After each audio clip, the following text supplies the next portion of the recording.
Gue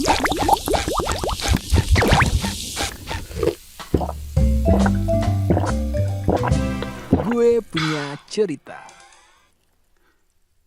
Awalnya gue fine aja. Mama gak lama hamil, papa gue dan gue happy banget. Tapi rumput tetangga emang lebih indah ya. Peringatan, animasi ini dibuat dengan tujuan sharing pengalaman pribadi sang pengirim cerita. Dimohon untuk menghargai cerita tanpa menyudutkan beberapa pihak. Selamat menonton. Hai besti sobat GPC, kenalin gue Diandra. Biasa dipanggil Nengok. Gue sekarang tinggal di Jakarta dan umur gue 20 tahun. Episode GPC kali ini dari kisah gue tentang pengalaman yang ninggalin luka di hidup gue yang ngebikin gue trauma sejak kecil. FYI, gue udah yatim sejak kecil. Bokap gue meninggal pas mama lagi mengandung gue di usia 7 bulan. Nah, makanya itu dari kecil gue hidup sama keluarga mama. Mama kerja keras buat nafkahin gue, sementara gue diasuh sama nenek, kakek, dan kadang tante-tante gue yang rumahnya deket sini. Nah, semuanya berawal pas mama gue mutusin buat nikah lagi, waktu gue masih SD. Jadi, awalnya tante gue yang ngejodohin mama sama laki-laki ini. Awalnya gue fine aja, malahan happy soalnya bakal punya sosok ayah yang selama ini gak pernah ada di hidup gue. Setelah mama nikah, kita pindah ke rumah papa baru gue. Tapi rumput tetangga emang lebih indah ya. Dulu sebelum nyokap nikah, gue mikirnya bakal hidup damai dan bahagia. Tapi nyatanya enggak cuy. Jadi papa gue ini tinggal sama ibu dan adiknya. Sebut aja nenek dan tante Dira. Dia memperlakukan mama gue kurang baik, bahkan sering dijadikan kayak babu. Mama gak lama hamil, papa gue dan gue happy banget. Bokap gak tahu kalau mama diperlakukan kayak gitu sama keluarganya. Dan gue pikir semua penderitaan itu berakhir. Ternyata enggak. Hari ke hari malah makin parah. Semua kerjaan rumah, dari nyuci, ngepel, beberes, jemur baju, semuanya mama yang ngerjain. Mereka biasanya nyuruh mama seenaknya gitu kalau papa udah berangkat kerja. Mama gak berani bilang ke papa dengan semua yang terjadi, karena mama gak mau hubungan papa dan keluarga retak cuma karena hal sepele. Karena stres dan kecapean, akhirnya mama keguguran. Gue yang masih kecil gak ngerti banyak, tapi gue sering banget lihat mama nangis, dan gue tahu banget kalau mama sakit hati. Pernah suatu kejadian nih, mama disuruh naik ke atap buat nyuci toren pas masih hamil muda. Dan anehnya papa pulang cepet hari itu, dan semua jadi terbongkar kalau mama diperlakukan kayak babu. Akhirnya papa mutusin buat cari kontrakan buat kita bertiga.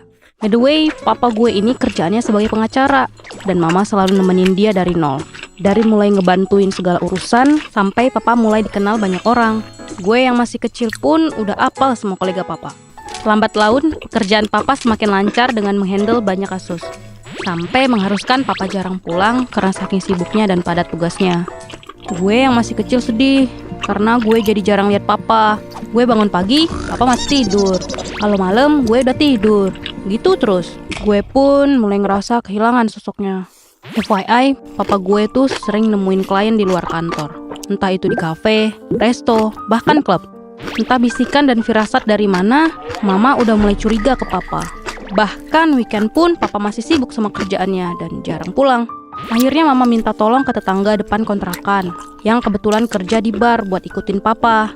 Ternyata saudara-saudara, dugaan seorang istri terzolimi tuh gak pernah meleset ya. Yap, papa sering nongkrong sama cewek di klub malam yang hits banget waktu itu.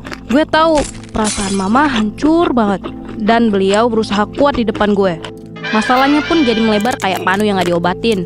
Berita tentang papa selingkuh ternyata nyebar ke lingkungan mama. Waktu itu, mama kebetulan ikutan arisan sama ibunya teman gue si Padil. Namanya Tante Jum. Arisan yang seharusnya mama yang dapet, tiba-tiba ditukar seenaknya sama Tante Jum. Dan berakhir cekcok, sampai-sampai dia bilang, "Makanya urusin suami lu yang bener, biar gak direbut cewek lain." Tiba-tiba si Padil bilang, "Makanya punya bapak, biar ngerasain disayang bapak." Refleks gue tampar tuh bocah dan tarik tangan mama biar pergi dari situ. Dari kejadian itu buat gue trauma banget. Beberapa hari gue gak masuk sekolah karena kejadian itu. Dan teman-teman gue tiba-tiba menjauh satu persatu. Gue baru sadar kalau mereka yang selama ini gue anggap deket lebih berpihak ke Padil. Gue makin tertutup dan makin susah percaya lagi sama orang. Akhirnya mama gak tahan lagi dan memutuskan buat cerai sama papa. Gak lama dari perceraian ini, Papa nikah lagi sama selingkuhannya itu. Kejadian ini bikin gue depresi. Karena lagi-lagi harus kehilangan sosok papa. Kehilangan kepercayaan sama orang, bahkan gue pun jadi kehilangan teman-teman yang seharusnya bisa support gue di titik terendah gue. Gue belajar banyak dari semua ini. Kepercayaan dan kesetiaan itu harga mati dalam hubungan. Sekali dihancurin, gak ada jalan balik. Tapi gue sadar, papa bukan orang jahat. Dia cuma gagal jadi suami yang baik buat mama. Dia tetap sayang sama gue. Bahkan sampai sekarang masih rutin ngirimin uang bulanan. Tapi luka batin gue ini yang ditinggalkan oleh pengkhianatan gak akan pernah bisa hilang. Hikmah yang bisa diambil adalah pentingnya kejujuran dan kesetiaan dalam hubungan.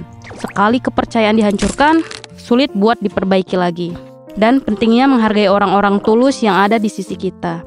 Jaga selagi ada, pelihara sebelum punah. Anjay, sampai di sini ya akhir cerita gue. Bye-bye.